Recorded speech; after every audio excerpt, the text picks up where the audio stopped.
Hello friends, welcome to weekend investing. आज हम एक बड़ा इंटरेस्टिंग कॉन्सेप्ट समझेंगे और वो है ऑल टाइम लो। डिस्क्लेमर ज़रूर पढ़िएगा।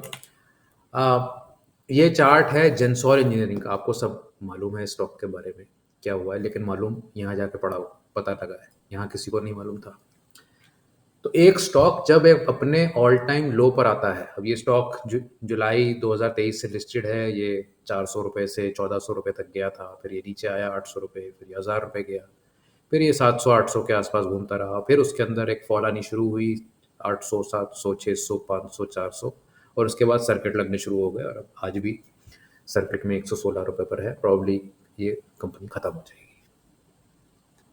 ये ऐसा तो नहीं है कि सिर्फ इसी स्टॉक के साथ ऐसा हो रहा है, ऐसी दर्जनों कंपनियां हैं जिनके साथ ऐसा हुआ है, ऐसी दर्जनों और होंगी फ्यूचर में भी जिनके साथ ऐसा होगा।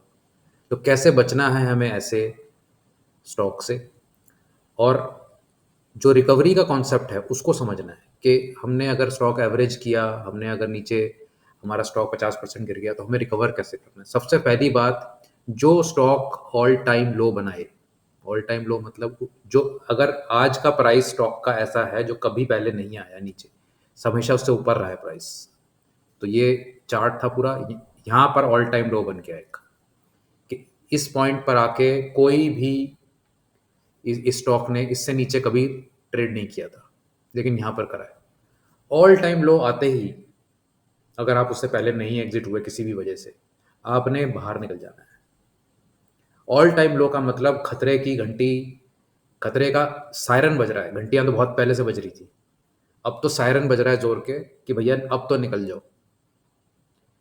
अगर आप सोच रहे हैं कि ऑल टाइम लो बना के ये वापस ऊपर चला जाएगा, वो भी हो सकता है कभी कभार, लेकिन आपको अपना अपना कैपिटल सिक्योर करना है। आपको हाई रिस्क लेकर कि भाई शायद ये रिवर्ट हो जाए, अगर उस तरह की कैपिटल है जहां पर जीरो जाने में आपको कोई दुख नहीं होगा, फिर तो आप जरूर लगाओ, खूब लगाओ उसमें। लेकिन अगर आपको अपनी कैपिटल बचानी है तो आपको देखना पड़ेगा कि कौन से ऐसे अलर्ट्स मार्केट मुझे दे रही है जो मुझे मुझे पिक करने चाहिए।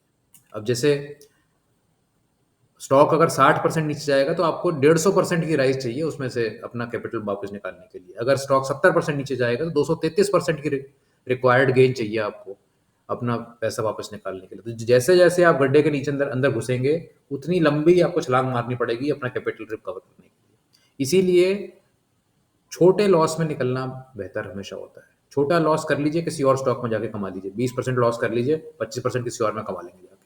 लेकिन वो 20 का 30 का 40 का 50 का 60 जब होगा तो उस स्टॉक से निकलना मुश्किल हो जाएगा। वो तो तब है कि जब वो स्टॉक रिकवर होए अगर, जो कि यहाँ पर चांस नहीं लग रहा है। तो जब भी एक ऑल टाइम लो बने किसी स्टॉक में, अपनी इन्वेस्टमेंट थीसिस को फिर से चेक करिए कि क्या मुझे स्टॉक में रहना चाहिए। एक बार निकल जाऊं, जो दुनिया एक अपनी पूरी नॉलेज लगाकर स्टॉक को ऑल टाइम लो पर लाई है, वो भी बेवकूफ़ तो नहीं है।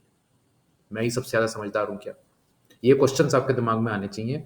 मार्केट के सिग्नल्स को रीड करना सीखिए कि कैसे मार्केट आपको बता रही है कहानी, लेकिन आप सुनने को तैयार नहीं।